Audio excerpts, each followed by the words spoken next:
നമ്മുടെ വീട്ടിലൊരു പുതിയ അതിഥി വന്നിട്ടുണ്ട് കേട്ടോ. വന്നതെന്ന് പറഞ്ഞാൽ ഇതിനെ ഏട്ടന് വഴിയിൽ നിന്ന് കിട്ടിയതാണ് കേട്ടോ.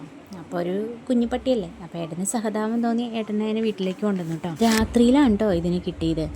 അപ്പോൾ രാത്രി എന്നിട്ട് ഏട്ടൻ ഒരു പാക്കറ്റ് പാലും പിന്നെ അതുപോലെ ഒരു പാക്കറ്റ് മറ്റേ ബിസ്ക്കറ്റും ഒക്കെ വാങ്ങിച്ചുകൊണ്ട് വന്നായിരുന്നു കേട്ടോ. അപ്പോൾ ഇത് രണ്ടും കൊടുത്ത ബിസ്ക്കറ്റ് ആൾ കഴിക്കുന്നുണ്ടായിരുന്നില്ല, പക്ഷേ പാലും കൊടുത്തപ്പോൾ കുടിക്കുന്നുണ്ടായിരുന്നു കേട്ടോ. അപ്പം വന്നു കഴിഞ്ഞപ്പോൾ തന്നെ ആളെല്ലാവരുമായിട്ട് ഭയങ്കര കൂട്ടായിട്ടോ.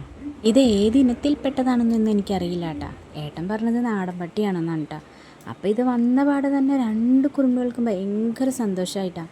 കാരണം നമ്മുടെ വീട്ടിൽ പണ്ട് കുഞ്ഞിക്കുറുമ്പി ഉണ്ടാവുന്നതിന് മുമ്പ് ഒരു പട്ടിക്കുഞ്ഞുണ്ടായിരുന്നു കേട്ടോ. അത് നല്ല രസമുണ്ടായിരുന്നു കാണാൻ. അത് നാടൻ പട്ടിയൊന്നുമല്ലായിരുന്നു, ഷിറ്റ്സു ഇനത്തിൽപ്പെട്ട പട്ടിയായിരുന്നു കേട്ടോ അത്.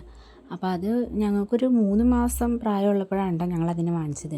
പക്ഷെ കുറേ കഴിഞ്ഞപ്പോൾ ഞങ്ങൾക്ക് അതിനെ കൊടുക്കേണ്ടി വന്നു. കാരണം എനിക്ക് പിന്നെ രണ്ടാമത് കുഞ്ഞിക്കുറുമ്പിയൊക്കെ ഉണ്ടായ സമയത്ത് പിന്നെ എനിക്ക് അതിനെ നോക്കാനോ കുളിപ്പിക്കാനോ ഒന്നും പറ്റൂലായിരുന്നു. അപ്പോൾ അതുകൊണ്ട് തന്നെ അതിനെ കൊടുക്കേണ്ടി വന്നു കേട്ടോ.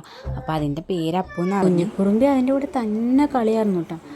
രാത്രി ഒരു 1 മണിയൊക്കെ ആയപ്പോഴാണ് കേട്ടോ കിടന്നുറങ്ങിയത് അന്നത്തെ ദിവസം. കാരണം ഈ കളി തന്നെയായിരുന്നു, ആ പട്ടിയുടെ കൂടെ കളി തന്നെയായിരുന്നു. അത് കഴിഞ്ഞ് നേരം വെളുത്ത് പിറ്റേ ദിവസം നേരം വെളുത്ത് എഴുന്നേറ്റ് 11 മണിയൊക്കെ ആയപ്പോഴാണ് കേട്ടോ. അപ്പോൾ അത് രാവിലെ എഴുന്നേറ്റ് കഴിഞ്ഞപ്പോൾ പട്ടി നല്ല ഉഷാറായിട്ടോ. അവനിതേ പാലും ബിസ്ക്കറ്റൊക്കെ കൊടുത്തപ്പോൾ പുള്ളി നല്ല ഉഷാറായിട്ടുണ്ട് കേട്ടോ.